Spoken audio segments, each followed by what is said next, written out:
தேர்தல் நேரத்தில் மாண்புமிகு முதலமைச்சர் அன்றைக்கு எதிர்க்கட்சி தலைவராக இருந்தார், திமுகவுடைய தலைவராக இருந்தார். பரப்புரையில் பேசுகின்ற பொழுது 2021 சட்டமன்ற பொதுத் தேர்தலின் போது தமிழ்நாடு முழுவதும் பல்வேறு இடங்களில் அவர் தேர்தல் பிரச்சாரத்தின் போது குறிப்பிட்டது, எப்பொழுது வேண்டாலும் என் அறைக்கு வந்து மனு கொடுக்கலாம் சொன்னார்.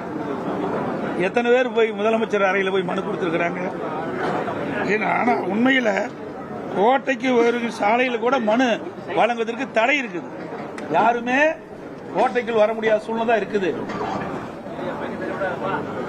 அதோட நேற்று ஒரு நிகழ்ச்சியில முதலமைச்சர் கலந்துக்கிட்டாங்க.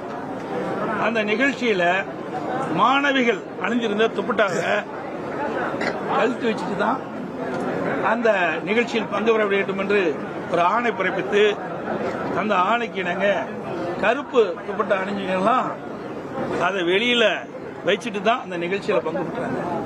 இன்றைக்கு இருக்கின்ற முதலமைச்சர் ஸ்டாலின் அவர்கள் கருப்பை கண்டால் ஏன் இவ்வளவு அச்சப்படுகிறார், ஏன் இவ்வளவு அதிர்ச்சிக்கு உள்ளாகிறார்?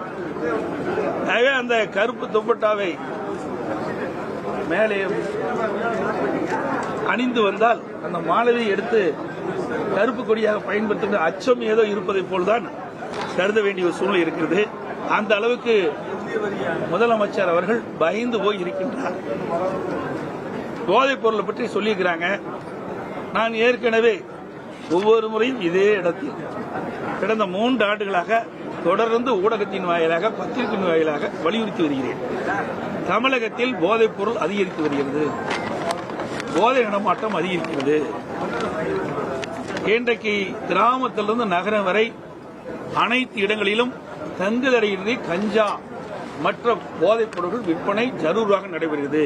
இதை இரும்பு கரம் கொண்டு அடக்க வேண்டும் என்று இன்றைய முதலமைச்சர் ஸ்டாலின் அவரிடம் பலமுறை வலியுறுத்தியிருக்கின்றேன். இந்த விடியா திமுக அரசு இடத்தும் கோரிக்கை வைத்திருக்கின்றேன். ஊடகத்தின் வாயிலாக, பத்திரிகையின் வாயிலாக, அறிக்கையின் வாயிலாக, ஏன் சட்டமன்றத்திலும் வலியுறுத்தி பேசுகின்றேன். இதை முறையாக நடவடிக்கை எடுக்கப்பட்டிருந்தால் இதை தடுத்து நிறுத்தியிருக்கலாம்.